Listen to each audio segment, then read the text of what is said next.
Hello everyone, welcome back to my channel. આજે હું તમારા માટે કાચી કેરીની સરસ રેસીપી લઈને આવી છું. તો અહીં કાચી કેરી લઈ લેવાની છે. એક વાટકીમાં થોડો ગોળ લીધો છે, થોડું જીરું લીધું છે અને થોડી સૂકી ડુંગળી એકદમ ઝીણી સુધારેલી લઈ લેવાની છે. તો સૌપ્રથમ જીરું આપણે થોડું વાટી લેવાનું છે, જેથી કરી જીરું એકદમ થોડું નાના પીસમાં થઈ જાય. તો જીરું સરસ રીતે આ રીતે વાટી લીધા પછી તેને એક વાટકીમાં લઈ લેવાનું છે. તો અહીં મેં એક વાટકામાં જીરું લઈ લીધું છે. હવે તેમાં કાચી કેરીને એકદમ ઝીણી સુધારી લેવાની છે. પહેલાં તો કાચી કેરીની છાલ કાઢી લેવાની છે, ત્યાર પછી કાચી કેરીને આ જ રીતે એકદમ ઝીણી સુધારી લેવાની છે. બસ આ સાઈઝના પીસ કાચી કેરીના રાખવાના છે. એકદમ નાના પણ નહીં અને એકદમ મોટા પણ નહીં, એકદમ આ જ સાઈઝના કાચી કેરીના પીસ કરી લેશું.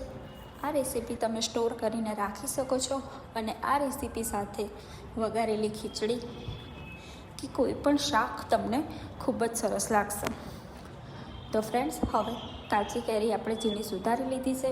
તેમાં 1 ચમચી જેટલું લાલ મરચું ઉમેરી લેવાનું છે અને તેને કાચી કેરી સાથે સરસ રીતે મિક્સ કરી લેવાનું છે.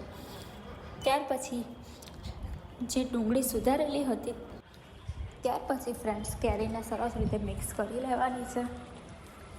હવે તેમાં જે આપણે ઝીણી સુધારેલી ડુંગળી હતી તે ઉમેરી લેવાની છે અને તેને પણ કેરી સાથે સરસ રીતે મિક્સ કરી લેવાની છે. ત્યાર પછી ગોળ ઉમેરી લેવાનો છે. ગોળ ઉમેરી લીધા પછી તેને પણ કાચી કેરી સાથે સરસ રીતે મિક્સ કરી લેવાનો છે.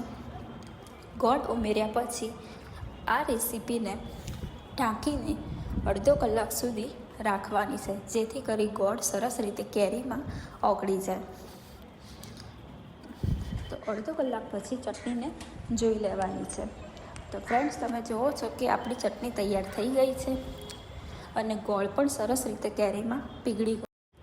તો ફ્રેન્ડ્સ, કાચી કેરીની આ રેસીપી તમને પસંદ આવી હોય તો મારા વિડીયોને લાઇક, શેર અને કમેન્ટ કરી લેજો. અને આ રેસીપીથી કાચી કેરીની ચટણી ઘરે અવશ્ય બનાવજો અને રેસીપી તમને કેવી લાગી તે કમેન્ટ કરીને મને અવશ્ય કહેજો. Thank you.